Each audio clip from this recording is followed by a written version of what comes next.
Hello everyone and welcome to my channel my classroom. आज हम पढ़ेंगे क्लास फिफ्थ का बुक है सुरभि एंड उसका चैप्टर है देश प्रेम। पार्ट 6 यानी लेसन 6। देश प्रेम। देश प्रेम क्या होता है? देश प्रेम होता है जब आप अपने जिस देश में जिस कंट्री में रहते हो उस कंट्री से प्यार करते हैं। जब हम अपने देश से प्यार करते हैं, जैसे हम भारतवर्ष में रहते हैं, तो हमें सबको पहले अपने देश को प्यार करना चाहिए। तो चलिए पढ़ते हैं देश प्रेम और देखते हैं इसमें क्या है। पहले देखते हैं महापुरुष। महापुरुष, धन्यवाद, ये कुछ इस तरह के वर्ड्स हैं जो हिंदी और इंग्लिश में हैं। जैसे कुछ बच्चों को अगर समझ में नहीं आता है, जैसे हिंदी उन बच्चों के लिए पढ़ना मुश्किल है जो शुरू से ही इंग्लिश मीडियम में पढ़ रहे हैं या जिनका हिंदी बैकग्राउंड नहीं है। तो ये इंग्लिश में भी ऐसे सेम लिखा हुआ है। तो चलिए पढ़ना शुरू करते हैं। हमारे देश में समय समय पर कई ऐसे महापुरुष हुए हैं जिन्होंने अपने ज्ञान और विचारों से न केवल भारत को बल्कि पूरे विश्व को प्रभावित किया है। ये कहानी जो है, ये देश प्रेम की जो कहानी है, ये है अबाउट स्वामी विवेकानंद के बारे में।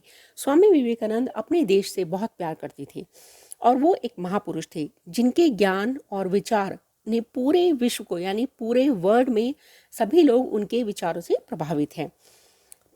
इन्हीं महापुरुषों में से एक थे स्वामी विवेकानंद। तो ऐसे थे हमारे स्वामी विवेकानंद। स्वामी विवेकानंद श्री रामकृष्ण परमहंस के प्रिय शिष्य थे। स्वामी विवेकानंद के जो एक तरह से आप बोल सकते हैं गुरु हैं थे, वो रामकृष्ण परमहंस थे। वे अपने गुरु की शिक्षा का प्रचार प्रसार करने के लिए देश विदेश की यात्राओं पर जाते थे। स्वामी विवेकानंद रामकृष्ण परमहंस की उनके जो गुरु थे, उनकी जो शिक्षा को पूरे सबको बताने के लिए कि क्या है वो सबको उसको प्रचार प्रसार मतलब सब जगह फैलाना, उसके लिए देश और विदेश की यात्राओं पर यानी वो ट्रैवल करते रहते थे। स्वामी जी एक बार जापान की यात्रा पर गए। तो एक बार स्वामी जी कहाँ गए हुए थे? वो जापान जा रहे थे। एक दिन वे रेल यात्रा कर रहे थे, तो एक दिन वो एक ट्रेन में सफ़र कर रहे थे। रेलगाड़ी एक स्टेशन पर रुकी तो स्वामी जी ने अपने शिष्यों से फल खाने की इच्छा जताई। जब ट्रेन एक स्टेशन पर रुकी तो स्वामी जी ने कहा कि उनके जो साथ में शिष्य जो उनके गए थे उनको बोला कि चलो कुछ फ्रूट्स खाते हैं। स्वामी जी की इच्छा जानकर उनके शिष्य स्टेशन पर फल ढूंढने निकल पड़े। तो उनके जो पीपल्स थे यानी जो उनके साथ गए हुए थे उनके शिष्य, जैसे स्वामी विवेकानंद के गुरु थे रामकृष्ण परमहंस, ऐसे ही तो उनके स्वामी विवेकानंद के भी कुछ और शिष्य थे। तो वो उनके लिए फ्रूट्स ढूंढने के लिए बाहर आ गए, परंतु बहुत देर तक ढूंढने पर भी उन्हें कहीं अच्छे फल नहीं मिले, इसलिए वे खाली हाथ लौट आए। तो उन्होंने बहुत ढूंढा इधर से उधर, लेकिन उन्हें कहीं भी अच्छे फ्रूट्स नहीं मिले और वो खाली हाथ लौट आए। स्वामी जी के पूछने पर शिष्यों ने बताया कि उन्हें कहीं भी अच्छे फल नहीं मिले। जब स्वामी जी ने यानी स्वामी विवेकानंद ने पूछा कि क्या हुआ, तो उन्होंने कहा हमें तो कहीं भी फ्रूट्स नहीं मिले। अपने शिष्यों की बात सुनकर स्वामी जी के मुख से निकला, क्या जापान में अच्छे फल नहीं मिलते? तो स्वामी विवेकानंद को बड़ा आश्चर्य हुआ। उन्होंने कहा जापान इतना बड़ा कंट्री है, क्या यहाँ पर अच्छे फ्रूट्स नहीं हैं?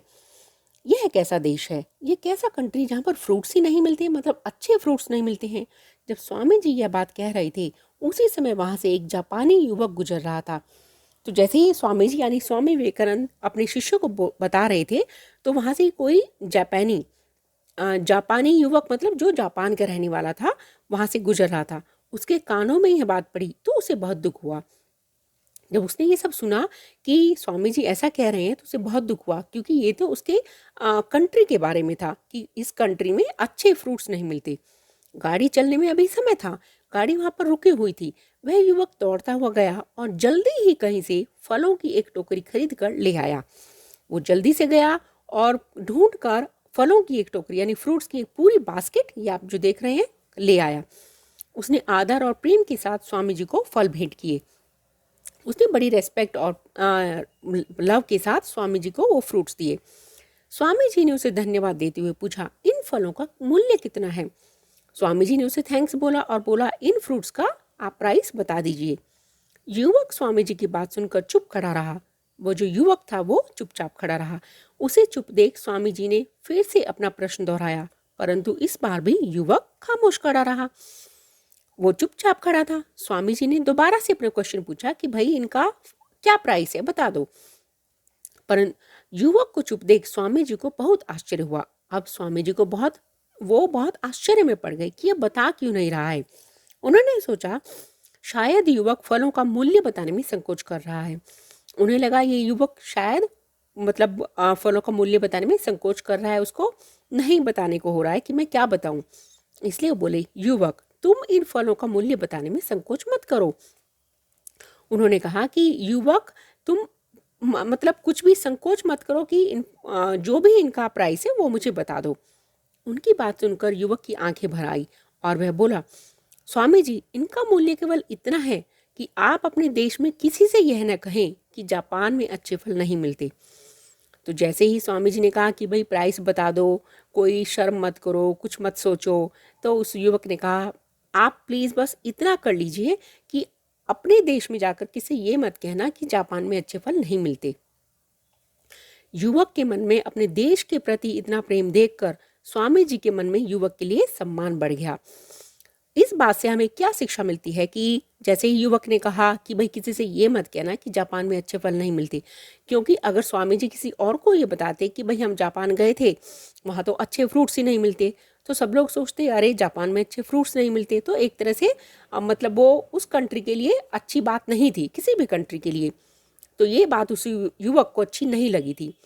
तो ये बात जब उसने बोली कि आप किसी को ये मत बताना, तो स्वामी जी का मन उसके लिए बहुत रेस्पेक्ट बढ़ गई कि भाई ये अपनी कंट्री से कितना प्यार करता है, कितनी रेस्पेक्ट अपने उसके लिए कितना देश प्रेम है कि भाई वो अपने देश की बुराई नहीं सुनना चाहता कि भाई मेरे देश में ऐसी कमी है। देश प्रेम की भावना सबसे महान होती है, इसलिए प्रत्येक व्यक्ति के मन में अपने देश के प्रति प्रेम होना चाहिए।